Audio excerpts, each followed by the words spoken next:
Jai Hind, Pellarigu Namaskara. I am Vinay from Karnataka Coaching Center. Okay, so today idu previous year top 100 questions continuation in this video. Okay, so SSC ಇರಲಿ railways exam tradesman ಮತ್ತು similar government ಎಕ್ಸಾಮ್ಸ್ಗೆ ಇದು ನಿಮಗೂ help ಆಗುತ್ತೆ video. So without wasting more time let's start with our class. Every one ಏನ್ ಮಾಡಬೇಕು, ನಿಮ್ದು book ಮತ್ತು notebook ಮುಂದೆ ಇಡ್ರಿ ಅಂಡ್ ಎಲ್ಲ ಕ್ವಶನ್ಸ್ ನನ್ನ ಜೊತೆ ಸ್ಟಾರ್ಟ್ ಮಾಡ್ರಿ. ಓಕೆ, ಎಸ್, ಫಸ್ಟ್ ಕ್ವಶನ್ ಇದು ಇದೆ. ಎರಡು ಕ್ವಶನ್ ಆದ ನಂತರ ಇದು ಮಾಡೋಣ. ಓಕೆ, ಫಸ್ಟ್ ಈಸಿ ಸ್ವಲ್ಪ ಕ್ವಶನ್ಸ್ ನೋಡೋಣ್ರಿ. Let start with this question first.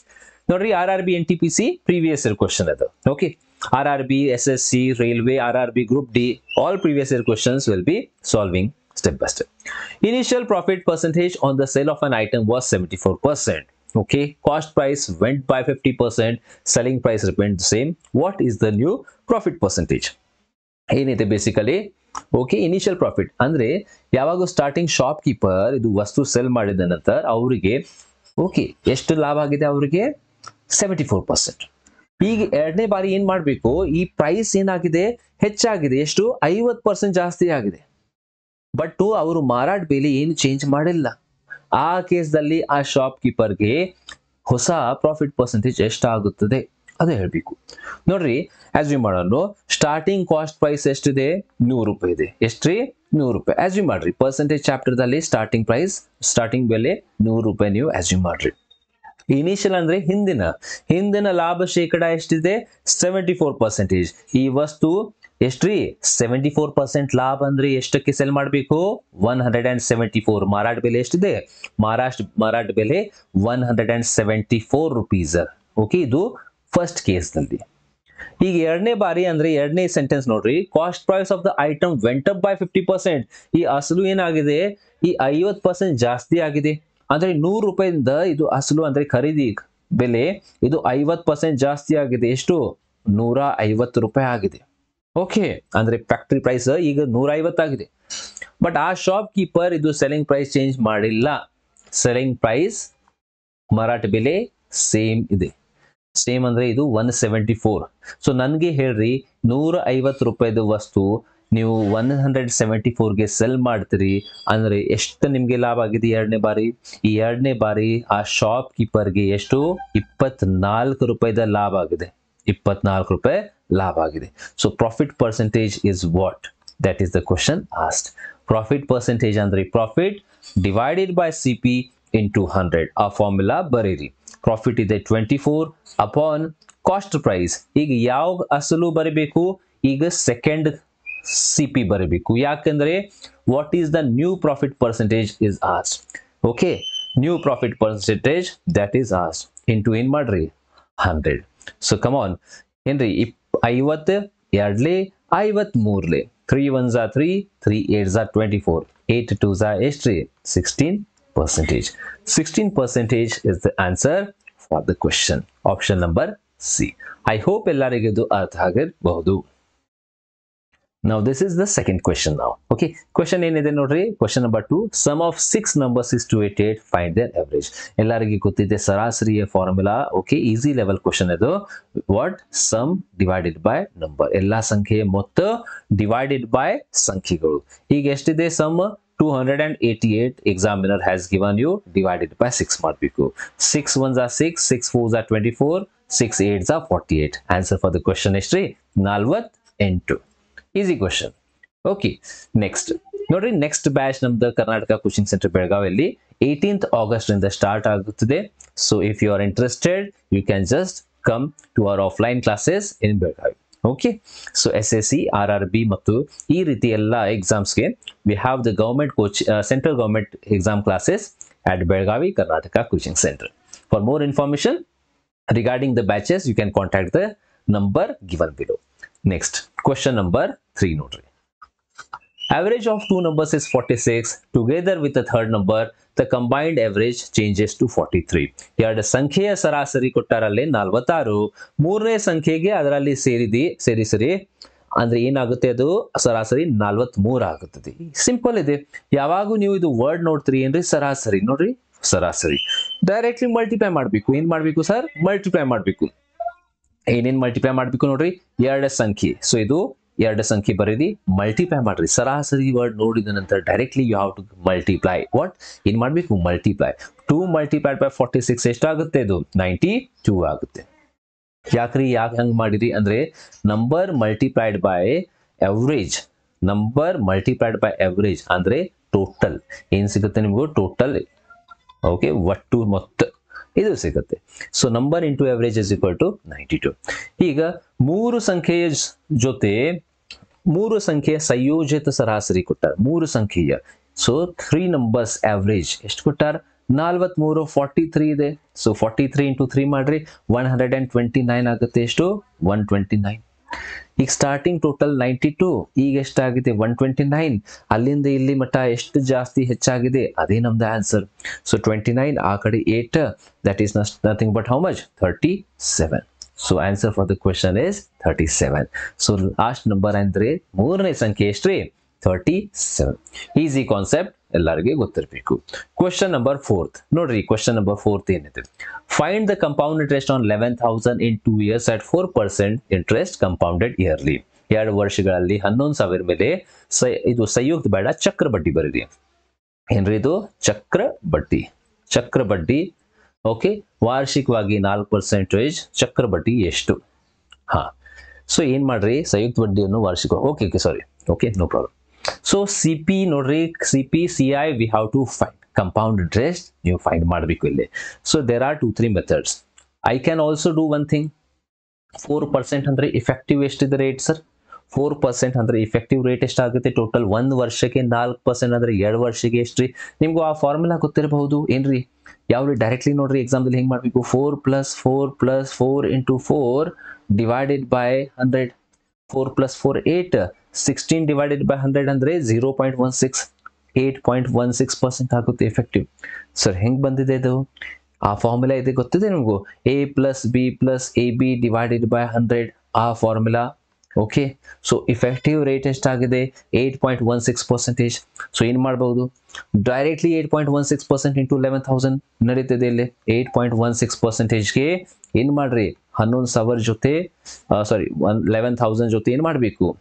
Multiply ಮಾಡಬೇಕು. ಈಗ ಪರ್ಸೆಂಟೇಜ್ ಅಂದ್ರೆ 100 ಎಲ್ಲರಿಗೆ ಗೊತ್ತಿದೆ. ಪರ್ಸೆಂಟೇಜ್ ಅಂದ್ರೆ ಏನ್ರಿ? 100 ಇದೆ. ಆ ಪರ್ಸೆಂಟೇಜ್ ಕ್ಯಾನ್ಸಲ್ ಮಾಡೋಣ, 2 0 ಕಟ್ ಮಾಡೋಣ. ಈಗ ಡೈರೆಕ್ಟ್ಲಿ ಇಂಟು ಮಾಡ್ರಿ, ಆಮೇಲೆ ಪಾಯಿಂಟ್ ಹಚ್ಚೋಣ. 11 into this will do 11 6 * 66. 11 + 11 + 6 17. Okay, 11 8 * 88 + 1 ಎಷ್ಟು? 88 + 1 ದಟ್ ಈಸ್ 89. ಆಮೇಲೆ ಈ ಕಡೆ ಒಂದು 0 ಇದೆ. ಎಸ್ ಸರ್, 0 ಇದೆ. ಪಾಯಿಂಟ್ ಆದ ನಂತರ 2 ಸಂಖ್ಯೆ, ಸೊ ಇಲ್ಲಿ 1 ಪಾಯಿಂಟ್ ಕೊಡಬೇಕು. Answer for the question 897.6. 897.6 option number 1. ಇದು ಅರ್ಥ ಆಗಿಲ್ಲ ಅಂದ್ರೆ ಎರಡನೇ ಮೆಥಡ್ ನಿಮ್ದು ಅಂದ್ರೆ ಹಿಂದಿನ ಪೇಪರ್ಸ್ ನೋಡಿರಿ ನೀವು. If you have seen my previous classes, I have also given another technique. So ಅದು ಟೆಕ್ನಿಕ್ ಏನ್ರಿ? ಆ ಟೆಕ್ನಿಕ್ ಅಂದ್ರೆ ಸ್ಟಾರ್ಟಿಂಗ್ ಎಷ್ಟು ಬೆಲೆ ಇದೆ ಅದು ಬರೀಬೇಕು, 11,000 ಬರೀಬೇಕು. ಎಸ್ ಸರ್, ಆ ಸಂಖ್ಯೆ ಏನ್ ಮಾಡಬೇಕು? 4% ತೆಗೀರಿ. ಅದು ಹೇಳಿ ನಿಮ್ಗೂ 2 ವರ್ಷದ ಕ್ವಶನ್ ಅಂದ್ರೆ 2:1 ರೇಷಿಯೋ ಬರೀರಿ. Yes sir. ಸೊ ಏನ್ ಮಾಡ್ರಿ? ನೆಕ್ಸ್ಟ್ 2 ವರ್ಷ ಕ್ವಶನ್ಗೆ 2:1, 3 ವರ್ಷ ಕ್ವಶನ್ಗೆ 3:1, 4 ವರ್ಷದ ಕ್ವಶನ್ಗೆ 4:6:1. ಆ 3 ಅನುಪಾತ ನಿಮ್ಗೆ ಗೊತ್ತಿರಬೇಕು. ಸೊ ಏನ್ ಮಾಡ್ಬೇಕು? ಈ ಆರೋ ಮೇಲೆ 4% ಇಡ್ರಿ. ಎಷ್ಟು? 4%. 1% ಎಷ್ಟ್ರಿ? 110. ಸೊ 4% 440. ಈ ಸಂಖ್ಯೆಯ 4% ಎಷ್ಟ್ರಿ? 1% 4.4. ಸೊ 4% ಎಷ್ಟಾಗುತ್ತದೆ? 4 ಬೇಕಾದ ಇಂಟು ಮಾಡ್ರಿ. Okay, that is what we can do. 4 0 0, 4 4 16, 4 4 16 + 1 17. But percentage ಅಂದ್ರೆ ಪಾಯಿಂಟ್ ಕೊಡಬೇಕು ಇಲ್ಲಿ. So total multiplied 440 into 2 880 plus ಇದು ಎಷ್ಟಾಗಿದೆ? 17.6. when we add this you will be getting 897.6. ಇದು ಚಕ್ಕಬಿಟ್ಟು. ಇದು ಬೇಡ ಅಂದ್ರೆ there are again method 3 and method number 4. You can use any one of the method to solve this question. I hope this is okay with you. Moving ahead to the next question. Next question ನೋಡ್ರಿ. Time and work ಮೇಲೆ ಇದು RRB NTPC CBT 1 paper. A and B can complete a job in 40 and 60 ದಿನ. Okay, ಏನೇನು ಕೊಟ್ಟಾರಲ್ಲಿ? A ಮತ್ತು B 40 ಮತ್ತು 60 ದಿನದಲ್ಲಿ 40 ಮತ್ತು 60 ದಿನದಲ್ಲಿ ಒಂದು ಕೆಲಸವನ್ನು ಮಾಡುತ್ತಾನೆ. They work together for some days and B left the job. Okay, in ಮಾಡೋಣ step number 1. First of all total work assume ಮಾಡೋಣ. ಟೋಟಲ್ ವರ್ಕ್ ಎಷ್ಟಿದೆ? 100. LCM ತಗೋಬೇಕು. 120 43 ಬರೀರಿ 43. ನೆಕ್ಸ್ಟ್ 62. ಎಸ್. ಈಗ ಅಕಾರ್ಡಿಂಗ್ ಟು ದ ಸೆಂಟೆನ್ಸ್ ನೋಡ್ರಿ, they work together for some days. ಅವರು ಇಬ್ಬರು ಸೇರಿ ಕೆಲಸ ಸ್ಟಾರ್ಟ್ ಮಾಡಾರ ಕೆಲಸ ಮಾಡಕ್ಕೆ. B after some days B left the job. ಸ್ವಲ್ಪ ದಿನ ಆದ ನಂತರ ಬಿ ಏನಿರ್ತಾರೆ, ನಾನು ವರ್ಕ್ ಮಾಡಂಗಿಲ್ಲ. Okay. A completes the rest of the work in 10 days. So ನೋಡ್ರಿ, ಏನ್ ಮಾಡೋಣ ಈ ರೀತಿ ಕ್ವಶನ್ ಅಲ್ಲಿ, ಈ ಲಾಸ್ಟ್ 10 ದಿನ ಯಾರು ಕೆಲಸ ಮಾಡಾರ? ಲಾಸ್ಟ್ 10 ದಿನದಲ್ಲಿ in last 10 days A has work. Okay, 1 day work ಏನೇನಿದೆ, ಎ ಎಷ್ಟು ದಿನದಲ್ಲಿ ಮಾಡ್ತಾರೆ? ಎ 1 ದಿನಕ್ಕೆ 3 ಕೆಲಸ ಮಾಡ್ತಾರೆ. ಸೊ ಲಾಸ್ಟ್ 10 ದಿನದಲ್ಲಿ ಅವರು ಎಷ್ಟು ಕೆಲಸ ಮಾಡಾರ ಗೊತ್ತಿದೆ? 10 3 30 ಕೆಲಸ ಮಾಡಾರ. ಎಷ್ಟು? 10 3 30 ಕೆಲಸ ಯಾರು ಮಾಡಾರ? A has done single handed. Okay, ಅವರು ಬಿ ಯ ಸಹಾಯ ತಗೊಂಡಿಲ್ಲ. A has done 30 units. So what was the remaining work? ಅಂದ್ರೆ ಅದಕ್ಕಿಂತ ಹಿಂದೆ ಎಷ್ಟು ವರ್ಕ್ ಆಗಿದೆ? ಈ 120 ಇದು ಟೋಟಲ್ ವರ್ಕ್ ಇದೆ. ಟೋಟಲ್ ವರ್ಕ್ ಎಷ್ಟು? 120. ಆ 120 ಈ ಲಾಸ್ಟ್ 30 ವರ್ಕ್ ಮೈನಸ್ ಮಾಡ್ರಿ. ಎಷ್ಟ್ರಿ? 90 units. ಈ ಕೆಲಸ ಇಬ್ಬರು ಸೇರಿಸಿ ಮಾಡಾರ. This work was done by A and B together. So time taken find ಮಾಡಬೇಕು. ಏನ್ ಫೈಂಡ್ ಮಾಡಬೇಕು? Time taken. ಎಲ್ಲರಿಗೆ ಗೊತ್ತಿದೆ ಟೈಮ್ ಟೇಕನ್ ಅಂದ್ರೆ ವರ್ಕ್ ಅಪಾನ್ ಎಫಿಷಿಯನ್ಸಿ. ಅಂದ್ರೆ ವರ್ಕ್ ಅಪಾನ್ ಎಫಿಷಿಯನ್ಸಿ. ವರ್ಕ್ ಎಷ್ಟಿದೆ? 90. ಮತ್ತು ಎಫಿಷಿಯನ್ಸಿ ಯಾರ್ದು ಕೊಡಬೇಕು? ಇಬ್ಬರು ಸೇರಿಸಿ ಮಾಡಾರಿ. ಸ್ಟಾರ್ಟಿಂಗ್ 90 ಕೆಲಸ ಏನ್ರಿ? ಇಬ್ಬರು ಸೇರಿಸಿ ಮಾಡಾರ. ಸೊ 3 ಮತ್ತು 2 ಇಬ್ಬರು ಸೇರಿಸಿ ಎಷ್ಟು? 5 ಆಗುತ್ತೆ. ಎಷ್ಟಾಗುತ್ತೆ ಇದು? 5. 5ರಿಂದ ಡಿವೈಡ್ ಮಾಡ್ರಿ. So 5 1s are 5 and 5 8s are 14. 18 days. ಅಂದ್ರೆ ಸ್ಟಾರ್ಟಿಂಗ್ 18 ದಿನ ಅವು ಇಬ್ಬರು ಸೇರಿಸಿ ಕೆಲಸ ಮಾಡ. They have work together. So ಅದೇ ನಮ್ದು ಆನ್ಸರ್. ಎಷ್ಟು ದಿನ ಬಿ ಕೆಲಸ ಮಾಡಾರ ಅಂದ್ರೆ 18 ದಿನ ಅವರು ಕೆಲಸ ಮಾಡಾರ. ಅಂದ್ರೆ 18 ದಿನ ಆದ ನಂತರ ಇನ್ನೊಬ್ರಿ ಬಿ ಕೆಲಸ ಬಿಟ್ಟು ಹೋಗ್ತಾರ ಅಲ್ಲಿಂದ. Next question. Next thing, if you haven't subscribed to my YouTube channel, you can just subscribe this after the class. You can also check the classes previous ಹಿಂದಿನ ವರ್ಷದ questions ನೋಡ್ರಿ. RRB SSC ಮತ್ತು similar exams ಗೆ there will be lot of videos, and after that you can just subscribe also. And yes, if you enjoyed the classes, you can hit that like button after the end of the class. Okay, next question ನೋಡ್ರಿ. ಇದು time and work ಮೇಲೆ RRB group D ಹಿಂದಿನ ವರ್ಷದ question. But ಈ question last question ಗಿಂತ ಬೇರೆ ಇದೆ. ಯಾಕ್ರಿ? ಇದು ಟೈಟಲ್ ನೀವು ನೋಡ್ರಿ, ಫಸ್ಟ್ ಓದ್ರಿ. ಕ್ವಶನ್ ಏನಿದೆ? ಎ ಮತ್ತು ಬಿ ಒಟ್ಟಿಗೆ ಒಂದು ಕೆಲಸವನ್ನು 9 ದಿನಗಳಲ್ಲಿ ಮಾಡಬಹುದು, ಆದರೆ ಎ ಒಬ್ಬನು ಅದನ್ನು 15 ದಿನಗಳಲ್ಲಿ ಮಾಡಬಹುದು. ಓಕೆ ಓಕೆ, ಇಬ್ಬರು ಇಷ್ಟು ದಿನದಲ್ಲಿ, ಎ ಒಬ್ಬನೇ 15 ದಿನದಲ್ಲಿ ಕೊಟ್ಟಾರೆ. ಅವರು ಒಟ್ಟಿಗೆ ಕೆಲಸ ಮಾಡಲು ಪ್ರಾರಂಭಿಸುತ್ತಾರೆ, ಆದರೆ ಬಿ ಕೆಲಸ ಪೂರ್ಣಗೊಳ್ಳುವ 3 ದಿನಗಳ ಮೊದಲೇ ಹೊರಟು ಹೋಗುತ್ತಾರೆ. ಅಂದ್ರೆ ಸಪೋಸ್ ಇದು ಇಲ್ಲೇ ವರ್ಕ್ ಎಂಡ್ ಆಗುತ್ತೆ. ಓಕೆ, ಈ ಡೇಟ್ಗೆ ಸಪೋಸ್ ನೀವು ಅಸ್ಯೂಮ್ ಮಾಡ್ರಿ ಈ ತಿಂಗಳಲ್ಲಿ 30ಗೆ ಕೆಲಸ ಆಗಬೇಕು, ಕಂಪ್ಲೀಟ್ ಆಗುತ್ತದೆ. ಬಟ್ ಅವರು 3 ದಿನ ಮುಂಚೆ ಕೆಲಸ ಬಿಟ್ಟು ಹೋಗ್ತಾರೆ. ಯಾರು? ಬಿ. ಅಂದ್ರೆ 30 ತಾರೀಕಿಗೆ, ಈ ಆಗಸ್ಟ್ ತಿಂಗಳಲ್ಲಿ 30 ತಾರೀಕಿಗೆ ಇದು ವರ್ಕ್ ನಮ್ದು ಕಂಪ್ಲೀಟ್ ಆಗಬೇಕು. ಬಟ್ 3 ದಿನ ಹಿಂದೆ ಅಂದ್ರೆ 27ಕ್ಕೆ ಅವರು ಕೆಲಸ ಬಿಟ್ಟು ಹೋಗ್ತಾರೆ. ಯಾರು? ಬಿ. ಸೊ ಎ ಮತ್ತು ಬಿ ಒಟ್ಟಿಗೆ ಎಷ್ಟು ದಿನ ಕಾಲ ಕೆಲಸ ಮಾಡಿದ್ರು? ಈ ರೀತಿ ಕ್ವಶನ್ ಯಾವ ರೀತಿ ಮಾಡಬೇಕು? ಇಂಗ್ಲಿಷ್ ಮೀಡಿಯಂ ನೀವು ಬರೀರಿ ಹೆಡ್ಲೈನ್, ಇದು before the completion of work. ಈ ಕ್ವಶನ್ಗೆ ಟೈಟಲ್ ಬರೀರಿ before the completion of work. Kannada medium ನೋಡ್ರಿ 3 ದಿನಗಳ ಮೊದಲು, ಮುಂಚೆ. ಸೊ ಇದು ಈ ಪ್ಯಾಟರ್ನ್ ಕ್ವಶನ್ ಇದೆ. ಪ್ರೊಸೆಸ್ ಸ್ಟೆಪ್ ನಂಬರ್ 1 ಸೇಮ್ ಇದೆ. ಎ ಮತ್ತು ಬಿ ಇಬ್ಬರು ಎಷ್ಟು ದಿನದಲ್ಲಿ? 9 ದಿನದಲ್ಲಿ. ಎ ಒಬ್ಬನೇ ಎಷ್ಟು ದಿನದಲ್ಲಿ? 15 ದಿನದಲ್ಲಿ. ಬಿ ಎಷ್ಟು ಮಾಡ್ತಾರೆ ಅದು ನೋಡೋಣ ಫಸ್ಟ್. ಸ್ಟೆಪ್ ನಂಬರ್ 1 LCM ತಗೋರಿ. 15 ಮತ್ತು 9 ಎಷ್ಟ್ರಿ? 90 LCM. Okay, 9 10s 15, 6 yes. A B ದಿನಕ್ಕೆ 1 ದಿನಕ್ಕೆ 10 ಮಾಡ್ತಾರೆ. ಸೊ ಇವರು 6 ಕೆಲಸ ಮಾಡ್ತಾರೆ. ಸೊ ದೇರ್ ಫೋರ್ ಬಿ ಎಷ್ಟು ಮಾಡ್ತಾರೆ? ಮೈನಸ್ ಮಾಡಬೇಕು. ಸಿಂಗಲ್ ಪರ್ಸನ್ ಬೇಕು ಅಂದ್ರೆ, ಬಿ ಬೇಕು ಅಂದ್ರೆ ಈ 2 ಸಂಖ್ಯೆ ಮೈನಸ್ ಮಾಡ್ರಿ. 10 - 6 ಎಷ್ಟ್ರಿ? 4. So 4 unit per day. B ದಿನಕ್ಕೆ 4 ಕೆಲಸ ಮಾಡ್ತಾರೆ. ಎ ದಿನಕ್ಕೆ ಎಷ್ಟ್ರಿ? 6 ಕೆಲಸ ಮಾಡ್ತಾರೆ ಅಲ್ಲಿ. ಓಕೆ, ಇದು ಅರ್ಥ ಆಗಿದೆ ಎಲ್ಲರಿಗೆ. ಈಗ according to sentence, they started work together. B left 3 days before completion of work.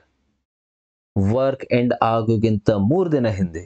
So ಏನ್ ಮಾಡ್ರಿ ಬರೀರಿ title. If B does not leave, if B does not leave, suppose assume ಮಾಡೋನು ಬಿ ಕೆಲಸ ಬಿಟ್ಟಿಲ್ಲ. ಓಕೆ, ಸೊ ಈ last 3 ದಿನದಲ್ಲಿ ಅವರು ಎಷ್ಟು ಕೆಲಸ ಮಾಡ್ಬೋದು? ಓಕೆ, ಸಪೋಸ್ ಈ ಲಾಸ್ಟ್ 3 ದಿನದಲ್ಲಿ ಬಿ ಕೆಲಸ ಬಿಟ್ಟಿಲ್ಲ, B hasn't left the work, B did not leave the work. So 3 days how much he will do the work? In 3 days he will do, 1 ದಿನದಲ್ಲಿ 4, ಸೊ 3 ದಿನದಲ್ಲಿ 3 4 12 ಯೂನಿಟ್ಸ್. ಸೊ ಆ time ಏನಾಗುತ್ತೆ? 12 units ಜಾಸ್ತಿ ಆಗ್ಬಹುದು. Correct. If B did not leave 12 units will be made more. So ಈಗ question ಏನ್ರಿ ಇದು? Time ಬೇಕು. ಟೈಮ್ ಫಾರ್ಮುಲಾ ಏನ್ರಿ? Work divided by efficiency. Work ಎಷ್ಟ್ರಿ? 90 ಇಲ್ಲ. ಈ 90 ಯೂನಿಟ್ಸ್ ವರ್ಕ್ದಲ್ಲಿ ಅಸ್ಯೂಮ್ ಮಾಡ್ರಿ ಅವರು ಬಿ ಬಿಟ್ಟಿಲ್ಲ, ಅವರು 12 ಕೆಲಸ ಜಾಸ್ತಿ ಮಾಡ್ಯಾರ. ಸೊ 90 ಪ್ಲಸ್ 12 ಇದು ಎಷ್ಟಾಗುತ್ತೆ? 102. ಸೊ ವರ್ಕ್ ಎಷ್ಟ್ರಿ? 102. Total work is 102 divided by efficiency. ಯಾರ್ದು ಎಫಿಷಿಯನ್ಸಿ? ಇಬ್ಬರು ಸೇರಿಸಿ 10 ಡಿವೈಡೆಡ್ ಬೈ 10 ಮಾಡ್ರಿ. ಸೊ 102 ಡಿವೈಡೆಡ್ ಬೈ 10 ಎಷ್ಟ್ರಿ? 10.2 days. ಅಂದ್ರೆ ಏನ್ರಿ ಸರ್? 10.2 days ಅಲ್ಲಿ ಎಲ್ಲ ಕೆಲಸ ನಮ್ದು ಕಂಪ್ಲೀಟ್ ಆಗುತ್ತದೆ. Okay, total time taken to do the work is 10.2 days. But question ದಲ್ಲಿ ಪೂರ್ತಿ ಕೆಲಸ ಮಾಡೋದ ಟೈಮಿಂಗ್ ಕೇಳಿಲ್ಲ. ಕ್ವಶನ್ ದಲ್ಲಿ ಏನಿದೆ? ಎ ಮತ್ತು ಬಿ ಸೇರಿಸಿ ಎಷ್ಟು ದಿನ ಕೆಲಸ ಮಾಡಾರ. ಸೊ ಏನ್ ಮಾಡ್ಬೇಕು? ಈ 10.2 ದಿನದಿಂದ ಲಾಸ್ಟ್ 3 ದಿನ ನೀವು ಮೈನಸ್ ಮಾಡ್ರಿ. So that is 7.2 days. This will be the required answer for this question. ಅಂದ್ರೆ 7.2 days ಆದ ನಂತರ B has left the work. Okay, I hope this is clear to everyone. So ಈ ಪ್ಯಾಟರ್ನ್ ಕ್ವಶನ್ ಯಾವ ರೀತಿ ನೀವು ಮಾಡಬೇಕು? So ಯಾರು ಬಿಡ್ತಾರ ಕೆಲಸನ ಅವ್ರದ್ದು ಆಕ್ಚುಲಿ ಅವ್ರದ್ದು 3 ದಿನದ ಕೆಲಸ ಇಲ್ಲಿ ನೀವು ಇನ್ಕ್ಲೂಡ್ ಮಾಡಬೇಕು, ಅಲ್ಲಿ ಆಡ್ ಮಾಡಬೇಕು. ಅಲ್ಲಿಂದ 2 ರೀತಿ ಕ್ವಶನ್ಸ್ ಕೇಳಬಹುದು. ಕ್ವಶನ್ ನಂಬರ್ 1, ಪೂರ್ತಿ ಕೆಲಸ ಎಷ್ಟು ದಿನದಲ್ಲಿ ಆಗಿದೆ? 10.2 days. What is the total time taken to total work? 10.2 days. ಎಷ್ಟು ದಿನ ಆದ ನಂತರ ಅವರು ಬಿಟ್ಟಾರ? ಸೊ ಮೈನಸ್ ಮಾಡ್ರಿ last step. So answer for the question 7.2 days. I hope this is clear to you. Next question. Upstream speed of the boat is 40 km per hour. So upstream ಏನಿದೆ? 40 kmph ಇದೆ speed. Speed of the boat in the still water is 55 km per hour. Speed of the boat speed ಎಷ್ಟಿದೆ? 55 kmph ಇದೆ. What is the downstream speed of the boat? ಈಗ ನಿಮ್ಗೆ ಗೊತ್ತಿದೆ ಇದು upstream. ಈ ದೋಣಿಯು ಯಾವಾಗೂ ಅಪ್ಸ್ಟ್ರೀಮ್ ಅಂದ್ರೆ ಹಂಗ ಮೇಲ್ಗಡೆ ಹೋಗುತ್ತೆ. ಆ ಕೇಸದಲ್ಲಿ ಅಪ್ಸ್ಟ್ರೀಮ್ ಸ್ಪೀಡ್, US ಅಂದ್ರೆ ಏನ್ರಿ? Upstream speed. ಆ ಕೇಸದಲ್ಲಿ ಬೋಟ್ ಮತ್ತು ವಾಟರ್ ಸ್ಪೀಡ್ ನೀವು ಏನ್ ಮಾಡಬೇಕು? ಮೈನಸ್ ಮಾಡಬೇಕು. ಬೋಟ್ ಸ್ಪೀಡ್ ದಿಂದ ವಾಟರ್ ಸ್ಪೀಡ್ ಅಂದ್ರೆ ಈ ನೀರಿನ ಸ್ಪೀಡ್ ಏನ್ ಮಾಡಬೇಕು? ಮೈನಸ್ ಮಾಡಬೇಕು. ಓಕೆ, ಸೊ ಅದು ಫಸ್ಟ್ ಸಬ್ಸ್ಟಿಟ್ಯೂಟ್ ಮಾಡೋದು. ಬೋಟ್ ಸ್ಪೀಡ್ ಎಷ್ಟಿದೆ? 55. US ಅಂದ್ರೆ ಏನ್ರಿ? Up speed. ಓಕೆ, ಅಂದ್ರೆ ಪ್ರವಾಹದ ಆಪೋಸಿಟ್ ಸೈಡ್ ದಲ್ಲಿ ಡೈರೆಕ್ಷನ್ ದಲ್ಲಿ. ಸೊ ಅಪ್ ಸ್ಟ್ರೀಮ್ ಕೊಟ್ಟಾರ ನಿಮ್ಗೂ 40, ಇಲ್ಲೇ 40 ಸ್ಪೀಡ್ ಸಬ್ಸ್ಟಿಟ್ಯೂಟ್ ಮಾಡ್ರಿ, ಮೈನಸ್ ವಾಟರ್. ಈಗ ವಾಟರ್ ಸ್ಪೀಡ್ ಇಲ್ಲಿಂದ ಬರುತ್ತೆ ನೋಡ್ರಿ. 55ರಿಂದ 40 ಮೈನಸ್ ಮಾಡ್ರಿ. ಸೊ ವಾಟರ್ ಸ್ಪೀಡ್ ಎಷ್ಟು? 55 ಮೈನಸ್ 40 15. ಸೊ 15 kmph ಏನಿದೆ ಸರ್? ಇದು ನೀರಿನ ವೇಗ. ನನಗೆ ನೀರಿನ ವೇಗ ಬೇಡ, ನನಗೆ ಏನ್ ಬೇಕು? ದೋಣಿಯ ವೇಗ ಎಷ್ಟು? ಯಾವಾಗೂ ಕೆಳಮುಖ ಅಂದ್ರೆ ಡೌನ್ ಸ್ಟ್ರೀಮ್ ಸ್ಪೀಡ್ ಬೇಕು. ಡೌನ್ ಸ್ಟ್ರೀಮ್ ಸ್ಪೀಡ್ಗೆ ಇದು ಬೈ ಹಾರ್ಟ್ ಮಾಡ್ರಿ, boat plus water. Boat speed ಮತ್ತು ವಾಟರ್ ಸ್ಪೀಡ್ ಪ್ಲಸ್ ಮಾಡಬೇಕು. ಯಾಕಂದ್ರೆ when you are going down speed will increase. Boat speed 55 ಇದೆ ಮತ್ತು ವಾಟರ್ ಸ್ಪೀಡ್ ಅವ್ರಿಗೆ ಸಹಾಯ ಮಾಡುತ್ತೆ ಸ್ವಲ್ಪ ಸ್ಪೀಡ್ ಗೇನ್ ಮಾಡಾಗ. ಸೊ 15ರಿಂದ ಸ್ಪೀಡ್ ಜಾಸ್ತಿ ಆಗುತ್ತೆ. So that is 70 kmph, kilometer per hour. Option number B, answer for the question. I hope this is clear to everyone. So if you have practiced x minus y, x plus y, yes, you can substitute boat speed x, y speed andre water, ಅದೇ ಬೇಕಾದ B ಮತ್ತು D W ಜಾಗೆಯಲ್ಲಿ ಅದು ನೀವು substitute ಮಾಡ್ರಿ. Next question, speed of boat in the still water is 14. So boat speed ಎಷ್ಟು ಕೊಟ್ಟರಲ್ಲಿ 14 km/h. 14 km/h. It goes 28 downstream in 1 hour 45 minutes. Yes, downstream ಆಗುತ್ತೆ ನೋಡ್ರಿ ಇಲ್ಲಿಂದ ಇಲ್ಲಿ. So it is going downstream 28 kilometre. Okay, ಎಷ್ಟು ಸಮಯದಲ್ಲಿ 1 hour 45 minutes ಅಲ್ಲಿ. What is the speed of the stream ಹೇಳಬೇಕು. ನನಗೆ ನೀವು ಹೇಳ್ರಿ 25 ಕಿಲೋಮೀಟರ್ ಏನಿದೆ ಇದು ಡಿಸ್ಟೆನ್ಸ್, 1 hour 45 minutes ಏನಿದೆ ಇದು ಟೈಮಿಂಗ್. ಡಿಸ್ಟೆನ್ಸ್ ಇದೆ, ಟೈಮಿಂಗ್ ಇದೆ. ಸೊ ಡೌನ್ ಸ್ಟ್ರೀಮ್ ಸ್ಪೀಡ್ ಅಲ್ಲಿಂದ ಫೈಂಡ್ ಮಾಡ್ರಿ. ಸೊ ನಿಮ್ದು question sir down stream speed ಹೆಂಗೆ ಫೈಂಡ್ ಮಾಡಬೇಕು? ಸ್ಪೀಡ್ ಫಾರ್ಮುಲಾ ಏನ್ರಿ? ಸ್ಪೀಡ್ ಫಾರ್ಮುಲಾ ಏನಿದೆ? Distance divided by timing. So distance ಎಷ್ಟ್ರಿ 28 ಕಿಲೋಮೀಟರ್. ಟೈಮ್ ಎಷ್ಟು? 28 ಕಿಲೋಮೀಟರ್ ಹೋಗಾಗ ಎಷ್ಟು ಸಮಯ ಬೇಕು? 1 ಗಂಟೆ 45 ನಿಮಿಷ. 1 ಗಂಟೆ 45 ನಿಮಿಷಕ್ಕೆ ಏನ್ ಮಾಡ್ರಿ? ಯೂನಿಟ್ಸ್ ಎಲ್ಲ ಸೇಮ್ ಮಾಡಬೇಕು. ಏನ್ ಮಾಡಬೇಕು? ಮಿನಿಟ್ಸ್ ಇದೆ, ಮಿನಿಟ್ಸ್ ಬೇಡ. ಆ ಮಿನಿಟ್ಸ್ಗೆ ಅವರ್ಸ್ ದಲ್ಲಿ ಚೇಂಜ್ ಮಾಡಬೇಕು ಅಂದ್ರೆ 60ರಿಂದ ಡಿವೈಡ್ ಮಾಡಬೇಕು. ಸೊ ಇದು ಅವರ್ ಆಗುತ್ತೆ ನೋಡ್ರಿ. 15 ಮೂರ್ಲೆ 15 ಎಷ್ಟ್ಲೆ 15 4ಲೆ ಕ್ರಾಸ್ ಮಲ್ಟಿಪ್ಲಿಕೇಶನ್ ಮಾಡಿರ್ಬೇಕಾದ್ರೆ 4 1 4, 4 + 3 ಇದು ಎಷ್ಟು? 7 ಡಿವೈಡೆಡ್ ಬೈ 4. ಇಷ್ಟು ಸಮಯದಲ್ಲಿ ಆಗಿದೆ. ಸೊ ಟೈಮಿಂಗ್ ಸಬ್ಸ್ಟಿಟ್ಯೂಟ್ ಮಾಡ್ರಿ. 7 ಡಿವೈಡೆಡ್ ಬೈ 4. ಓಕೆ, 7 1 7, 7 4 4 4 ಎಷ್ಟಾಗುತ್ತೆ? 4 4 16. 16 ಕಿಲೋಮೀಟರ್ ಪರ್ ಅವರ್. ಏನ್ರಿ ಇದು?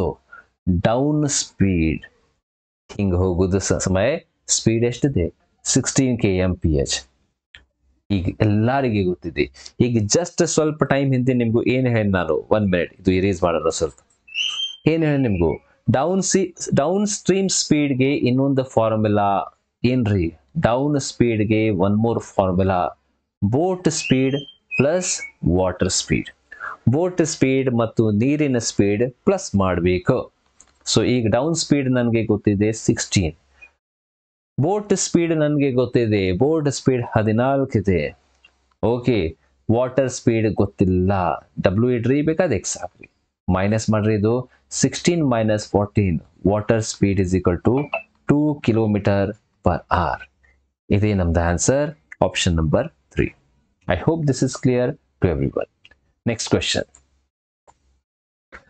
ಕ್ವೆಶ್ಚನ್ ಏನಿದೆ ಇದು data interpretation questions. RRB group D ಇರಲಿ, NTPC, SSC, MTS, CHSL, CGL, this is common question data interpretation. ಮತ್ತು GD ದಲ್ಲಿ ನೀವು ನೋಡ್ರಿ 2019 ದಲ್ಲಿ they had asked data interpretation question also. So helpful for GD students as well. ಏನಿದೆ ನೋಡ್ರಿ. Okay, English ಅಲ್ಲಿ ಇದೆ. What is the percentage of the marks obtained by P in the test number 3? ಮೂರನೇ test ನೋಡ್ರಿ, ಮೂರನೇ test ಇಲ್ಲೇ ಇದೆ. Marks obtained by P ನೋಡ್ರಿ, ಫಸ್ಟ್ ಕಾಲಮ್ ಏನಿದೆ P. ಫಸ್ಟ್ ಕಾಲಮ್ ಯಾರ್ದು? P ತಗೋಬೇಕು. ಸೊ P ಎಷ್ಟು ಸ್ಕೋರ್ ಮಾಡ್ಯಾರ? 140. Okay, what is his score? 140. Percentage find ಮಾಡಬೇಕು. ಪರ್ಸೆಂಟೇಜ್ ಹೆಂಗ್ ತೆಗಿತೀರಿ? ನಿಮ್ದು score divided by total score. So percentage ಹೆಂಗ್ ತೆಗಿಬೇಕು? ಪರ್ಸೆಂಟೇಜ್ ಅಂದ್ರೆ ಹೆಂಗ್ ತೆಗಿಬೇಕು? ಸ್ಕೋರ್, ನಿಮ್ದು ಸ್ಕೋರ್ ಎಷ್ಟಾಗಿದೆ ಅದು divided by total marks into ಏನ್ ಮಾಡಬೇಕು? 100 ಮಾಡಬೇಕು. ಸೊ 140 ಅವರು ಸ್ಕೋರ್ ಮಾಡ್ಯಾರ P. ಎಸ್ ಸರ್, P ಎಷ್ಟು ಸ್ಕೋರ್ ಮಾಡ್ಯಾರ? 140. Out of what? Out of ಎಷ್ಟು ಪೇಪರ್ ಇದೆ? 200 ಮಾರ್ಕ್ ನೋಡ್ರಿ, ಮೇಲ್ಗಡೆ ಕೊಟ್ಟಾರಲ್ಲಿ 200 ಮಾರ್ಕ್ಸ್ ಪೇಪರ್ ಇದೆ ಇದು. 200ರಿಂದ 140 ಇಂಟು 100 ಮಾಡ್ರಿ, simplified. 100 1 100 2 2 1 2 7 2 0. Answer for the question 70%. 70% is percentage in test number 3. Suppose Q's question is asked 110 divided by 200 into 100 ಮಾಡಬೇಕು. I hope this is clear to everyone. ಈಗ question number 1, back to the last question. Okay, the last question, just a minute everyone. Okay everyone, so next first question ನೋಡ್ರಿ. Okay, ಈ question ಓದ್ರಿ everyone and try ಮಾಡ್ರಿ. Selling price of an almari is doubled, profit gets tripled. Find the profit percentage. Okay, ಅಲ್ಮಾರಿದ ಮಾರಾಟ ಬೆಲೆ ದ್ವಿಗುಣಗೊಂಡರೆ ಲಾಭ 3 ಪಟ್ಟು ಹೆಚ್ಚಾಗುತ್ತೆ. ಲಾಭದ ಶೇಕಡ ಎಷ್ಟು? 2 ಮೆಥಡ್ಸ್ ಹೇಳ್ತೀನಿ ನೋಡ್ರಿ. I will tell you the 2 methods what can be done here. Method number 1 ನೋಡ್ರಿ. ಇದು ಅಂದ್ರೆ ಹೆಂಗಿದೆ? ಅಸ್ಯೂಮ್ ಮಾಡಬೇಕು, ಬಟ್ ಕ್ವಶನ್ ಜೊತೆ ಮ್ಯಾಚ್ ಮಾಡಬೇಕು. ನೋಡ್ರಿ, ಕಾಸ್ಟ್ ಪ್ರೈಸ್ ಅಸಲು ಗೊತ್ತಿಲ್ಲ ನನಗೆ, 100 ರೂಪಾಯಿ ಅಸ್ಯೂಮ್ ಮಾಡ್ತೇನೆ ಏನ್ರಿ, 100 ರೂಪಾಯಿದು ಅಸಲು ಬೆಲೆ ಇದೆ. ಸೊ ಇದು ಪ್ರೈಸ್, ಸೆಲ್ಲಿಂಗ್ ಪ್ರೈಸ್ ಎಷ್ಟು ಕೊಟ್ಟಿಲ್ಲ. ಸೆಲ್ಲಿಂಗ್ ಪ್ರೈಸ್ ಆಫ್ ಅಲ್ಮಾರಿ ಇಸ್ ಡಬಲ್ ಅಂದ್ರೆ ಇದು ಎರಡನೇ ಬಾರಿ, ಮೊದಲನೇ ಬಾರಿದು ಕೊಟ್ಟಿಲ್ಲ. ಅಸ್ಯೂಮ್ ಮಾಡೋನು selling price number 1 starting first time ದಲ್ಲಿ ನೀವು ಇದು ಎಷ್ಟಕ್ಕೆ ಸೆಲ್ ಮಾಡಿರಿ ಗೊತ್ತಿಲ್ಲ ನನಗೆ. ಅಸ್ಯೂಮ್ ಮಾಡೋನು 200 ರೂಪಾಯಿಗೆ ಸೆಲ್ ಆಗಿದೆ. ಎಷ್ಟ್ರಿ? 200 ರೂಪಾಯಿಗೆ ನೀವು ಏನ್ ಮಾಡಿರಿ, ಸೆಲ್ ಮಾಡಿರಿ, ಮಾರಾಟ ಮಾಡಿರಿ. ಈಗ ಈಗ ನೋಡ್ರಿ, ಸೆಲ್ಲಿಂಗ್ ಪ್ರೈಸ್ ಆಫ್ ಅಲ್ಮಾರಿ ಇಸ್ ಡಬಲ್ಡ್. ಸಪೋಸ್ ಈ 200 ರೂಪಾಯಿ ನೀವು ನೆಕ್ಸ್ಟ್ ಟೈಮ್ ಏನ್ ಮಾಡ್ರಿ, ಡಬಲ್ ಮಾಡ್ರಿ. ಮಾರಾಟ ಮಾಡಿದ ಸಲ ಇದು 200 ರೂಪಾಯಿ ಬೇಡ, 200 double, make it double, 400, sell it for 400 rupees. Sell it for 400 rupees. So ಈ ಕೇಸ್ದಲ್ಲಿ, ಎರಡನೇ ಕೇಸ್ದಲ್ಲಿ ಪ್ರಾಫಿಟ್ ನಮ್ದು 3 ಪಟ್ಟು ಆಗುತ್ತೆ. 3 ಪಟ್ಟು ಆಗಿದೆ. ಎಸ್ ನೋಡ್ರಿ, ಫಸ್ಟ್ ಕೇಸ್ ಪ್ರಾಫಿಟ್ ಎಷ್ಟಿದೆ? First case profit is equal to 100 and second case profit ಎಷ್ಟಿದೆ? 300. ಎಸ್ ಸರ್, 3 ಪಟ್ಟು ಆಗಿದೆ. ಯಾವಾಗ ನೀವು ಮಾರಾಟ ಬೆಲೆ ಡಬಲ್ ಮಾಡ್ತೀರಿ ಅಂದ್ರೆ ಇದು 3 ಪಟ್ಟು ಆಗುತ್ತೆ. ಎವ್ರಿಥಿಂಗ್ ಕಂಡೀಷನ್ ಸ್ಯಾಟಿಸ್ಫೈಡ್ ಆಗಿದೆ. ಪ್ರಾಫಿಟ್ ಪರ್ಸೆಂಟೇಜ್ ಹೇಳಬೇಕು. ಲಾಭ ಶೇಕಡ ಅಂದ್ರೆ profit divided by CP into 100, profit upon CP into 100. Exam ದಲ್ಲಿ ಫಾರ್ಮುಲಾ ಬರಿಬೇಡ. ಪ್ರಾಫಿಟ್ ಎಷ್ಟಾಗಿದೆ? 100 ರೂಪಾಯಿ. ಓಕೆ, ಡಿವೈಡೆಡ್ ಬೈ ಸಿಪಿ ಎಷ್ಟಿದೆ? 100 ರೂಪಾಯಿ. ಓಕೆ, ಇಂಟು ಏನ್ ಮಾಡಬೇಕು? 100 cancel. Answer for the question 100%. ಈಗ ನಿಮ್ದು ಕ್ವೆಶ್ಚನ್, ಸರ್ ಯಾಕೆ ಪ್ರಾಫಿಟ್, ಯಾಕೆ 100, 300 ಯಾಕೆ ತಗೊಂಡಿಲ್ಲ? ಯಾವಾಗ ಈ ರೀತಿ ಕ್ವೆಶ್ಚನ್ ನೋಡ್ರಿ, ಇದು ವರ್ಡ್ ಏನಿದೆ ಇಫ್ ಅಂದ್ರೆ ಸಪೋಸ್ ಅಂದ್ರೆ ಆಕ್ಚುಲಿ ಇದು ಇಲ್ಲ, ಇದು ಸಪೋಸ್. ಯಾವಾಗ ಈ ರೀತಿ ಕನ್ಫ್ಯೂಷನ್ ಆಗಿದೆ ಅಂದ್ರೆ ಯಾವ ಪ್ರಾಫಿಟ್ ಪರ್ಸೆಂಟೇಜ್ ಫೈಂಡ್ ಮಾಡಬೇಕು, ಹಿಂದಿನ ಪ್ರಾಫಿಟ್ or ಹೊಸ ಪ್ರಾಫಿಟ್ ಫೈಂಡ್ ಮಾಡಬೇಕು, ನೀವು ಬೈ ಡಿಫಾಲ್ಟ್ ಅಂದ್ರೆ ಮೂಲ ಲಾಭ ಶೇಕಡ ಅದು ಫೈಂಡ್ ಮಾಡ್ರಿ. ಸಪೋಸ್ ಅಲ್ಲಿ ಮೆನ್ಷನ್ ಮಾಡ್ಯಾರ ಹೊಸ ಲಾಭ ಶೇಕಡ ಎಷ್ಟಿದೆ, what is the new profit percentage, in that case you should take 300 rupees profit on the top divided by CP. But ಏನು ಮೆನ್ಷನ್ ಮಾಡಿಲ್ಲ ಕ್ವಶನ್ ದಲ್ಲಿ. Suppose they have not mentioned anything, by default first profit number 1 ಅದು ತಗೋಬೇಕು. ನಿಮ್ದು question, sir ಇದು method number 1 ಬೇಡ, ಇನ್ನೊಂದು method ಹೇಳ್ರಿ, method number 2. So see here method number 2, let me change the colour. Assume ಮಾಡೋಣ cost price of the article ಇದು ನನಗೆ ಗೊತ್ತಿಲ್ಲ ಅಂದ್ರೆ 100 ರೂಪಾಯಿ. ಸೆಲ್ಲಿಂಗ್ ಪ್ರೈಸ್ ಅದು ನನಗೆ ಗೊತ್ತಿಲ್ಲ, ಅದು X ರೂಪೀಸ್ ಇಡೋಣ. ಈಗ ನೋಡ್ರಿ, ಎರಡನೇ ಕೇಸ್, ಇದು ಫಸ್ಟ್ ಕೇಸ್, ಇದು ಏನ್ರಿ ಫಸ್ಟ್ ಕೇಸ್. ಎರಡನೇ ಕೇಸ್ ಏನ್ರಿ, ಸಿಪಿ ಸೇಮ್ ಇದೆ, ಸಿಪಿ ಏನು ಚೇಂಜ್ ಇಲ್ಲ. ಬರೀ ಮಾರಾಟ ಬೆಲೆ ಏನ್ ಮಾಡ್ಬೇಕು, ಮಾರಾಟ ದ್ವಿಗುಣ ಮಾಡಬೇಕು ಅಂದ್ರೆ ಮಾರಾಟ ಬೆಲೆ ನಾನು X ದ ಡಬಲ್ 2X ಮಾಡಬೇಕು. Yes sir, done. First case ಲಾಭ ಎಷ್ಟಾಗಿದೆ ಹೇಳ್ರಿ? ಫಸ್ಟ್ ಕೇಸ್ ದಲ್ಲಿ ಪ್ರಾಫಿಟ್ ಅಂದ್ರೆ ಏನ್ರಿ, SP ಮೈನಸ್ ಸಿಪಿ, ಮಾರಾಟ ಮೈನಸ್ ಅಸಲು, X ಮೈನಸ್ 100. ಓಕೆ, ಇದು ಇದೆ. ಸೆಕೆಂಡ್ ಕೇಸ್ ದಲ್ಲಿ ಲಾಭ ಎಷ್ಟಾಗಿದೆ? ಮಾರಾಟ ಬೆಲೆ ಮೈನಸ್ ಅಸಲು ಬೆಲೆ, selling price minus cost price. Yes sir, ಇದು ಇದೆ. ಬಟ್ ಸೆಂಟೆನ್ಸ್ ಅಲ್ಲಿ ಏನಾಗುತ್ತೆ ನೋಡ್ರಿ, ಈ ಎರಡನೇ ಬಾರಿಯ ಪ್ರಾಫಿಟ್ ಏನಾಗುತ್ತೆ? ಟ್ರಿಪಲ್ ಆಗುತ್ತೆ. ಏನ್ರಿ? 3 ಪಟ್ಟು ಲಾಭ, 3 ಪಟ್ಟು ಆಗುತ್ತದೆ. 3 ಪಟ್ಟು ಅಂದ್ರೆ ನೋಡ್ರಿ, ಮೊದಲನೇ ಬಾರಿ ಪ್ರಾಫಿಟ್ ಇಷ್ಟು, ಎರಡನೇ ಬಾರಿ ಇಷ್ಟು, ಈ ಪ್ರಾಫಿಟ್ ಏನಾಗಿದೆ? 3 ಪಟ್ಟಾಗಿದೆ. ಅಂದ್ರೆ ಇಂಟು 3. ಮೊದಲನೇ ಪ್ರಾಫಿಟ್ ಮಲ್ಟಿಪ್ಲೈಡ್ ಬೈ 3 ಟೈಮ್ಸ್ ಮಾಡಿರಿ ಅಂದ್ರೆ ಇಲ್ಲಿಂದ ಪ್ರಾಫಿಟ್ ಸಿಗುತ್ತೆ. ಸೊ ಮಲ್ಟಿಪ್ಲೈ ಮಾಡ್ರಿ, 3 ಇಂಟು X. ಓಕೆ, ಮಲ್ಟಿಪ್ಲೈ ಮಾಡಬೇಕು. 3 into X, 3X minus 300 is equal to ಎಷ್ಟಕ್ಕೆ ಸಮಾನ? ಇಷ್ಟು, 2X ಮೈನಸ್ 100 ಗೆ ಸಮಾನ. ಈಕ್ವೇಶನ್ ಸಿಂಪ್ಲಿಫೈ ಮಾಡೋಣ. X ನನ್ನ ಕಡೆ 1X, 300 ಆ ಕಡೆ, 300 minus 100, 200. X is equal to 200. X 200. So CP 100. CP ಎಷ್ಟ್ರಿ? CP 100 ರೂಪಾಯಿ. ಮಾರಾಟ ಬೆಲೆ ಎಷ್ಟ್ರಿ? 2X ಅಂದ್ರೆ 200. 100 ರೂಪಾಯಿದ ಏನಾಗಿದೆ? ಲಾಭ ಆಗಿದೆ. Profit is equal to 100. So profit percentage ಅಂದ್ರೆ ಏನ್ರಿ? ಪ್ರಾಫಿಟ್ ಪರ್ಸೆಂಟೇಜ್ ಅಂದ್ರೆ P by CP into 100. That is 100%. You can use this thing. I hope this is clear to everyone. So next, comment madri. If you understood the classes, everything, just tell me in the comment box. Okay. Thank you everyone. Jai Hind. Namaskar.